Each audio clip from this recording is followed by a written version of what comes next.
this beautiful mess. What a mess. So hey, shout out to Ford's F-350. Absolutely amazing application here. A lot of torque, a lot of power, a lot of space with this long bed. Makes the job easy. Ford. Built, not reliable. All right, we have the 35s mounted and balanced. Once again, these are simulated bead locks, they're not real bead locks. They are G500 Forge Innovate Racing wheels though. So absolutely sweet. I think it's a 5 by 5.5 bolt pattern, I believe. I'm gonna put these on the Rover. I have not done any preparation for trimming or anything, but I think this will take 35s, no problem. It's got a lot of space on the inner fender walls here. So we'll see what happens, but I didn't get to film a lot of them, like a lot of this process at the shop, them mounting and everything. And this goes for a lot of my videos, so if you guys are like bothered that I kind of skip on a lot of parts, I don't really like filming everything that I do, so I do apologize. You know, kind of just like, I feel like it annoys other people when they're working, and I'm also really busy, but I try to get as much footage as I can. So yes, these are already mounted and balanced, and let's just toss it on here and set the camera up.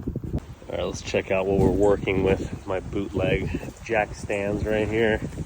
My bootleg shop, I should say. Let's see what we're working with here.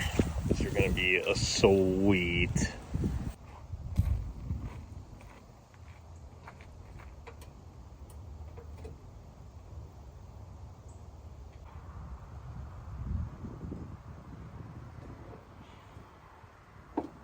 Oh yeah.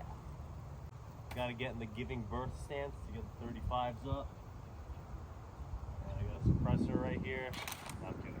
I got an extender because this makes my life easier, but I'm still gonna torque everything with a torque wrench.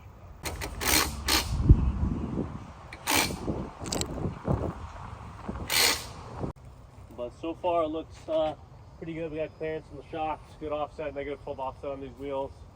Looks mean. And sits right where I want it. I don't really like having an offset out here. Being flush or just a little bit of poke is what I want. It looks sick. So let's get the other one.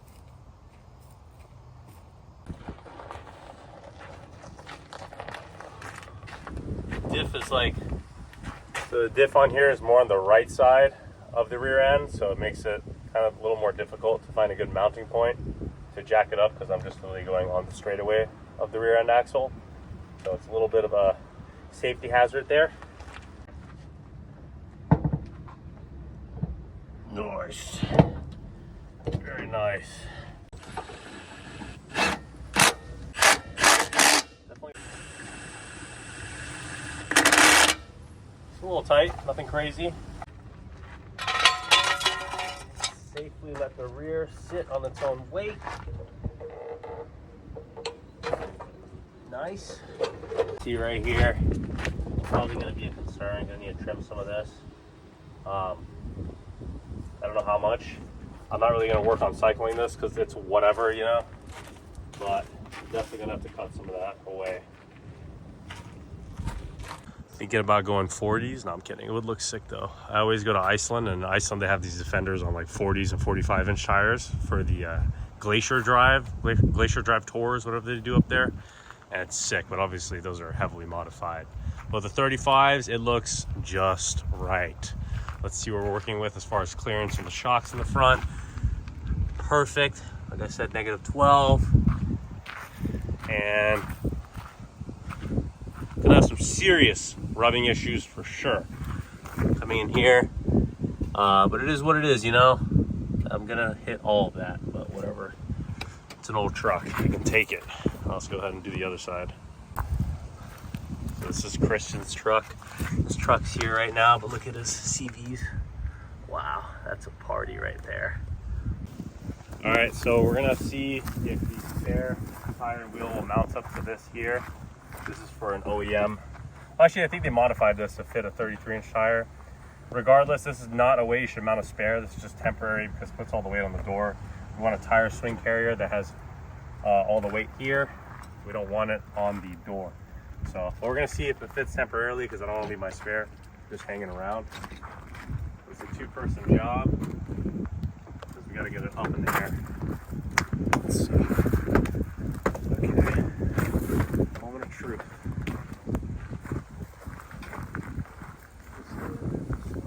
There. Alright.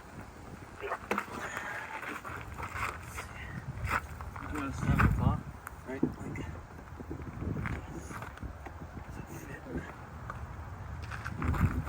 Oh.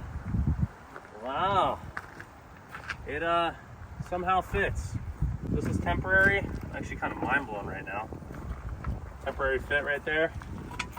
And if you want to bring the camera around, all the 35s are now on the truck and the vehicle is sitting on its own weight. You can see how good it looks. Definitely some cutting and trimming will need to be done on the front because I will not be able to turn now that I'm looking at it, but nothing crazy. So we're gonna go ahead and torque these to spec. I'm up at like 84 pound-feet of torque. This is usually what I do. Some people do 80, 75, some people do 90. I've always done 84. Never done me wrong.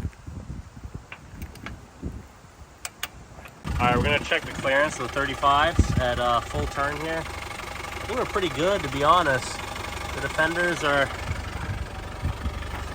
pretty good about clearance in their inner fender walls. Let's see. Keep going, keep going, keep going, keep going. All right, that's locked. Hold it there. Let's see what we're dealing with. I hope we're not hitting the linking arm here. We are. We're making contact with the trailing arm. So that's not too bad. Definitely not ideal. So I have to watch out for that because no trimming the trailing arm. All right, go forward.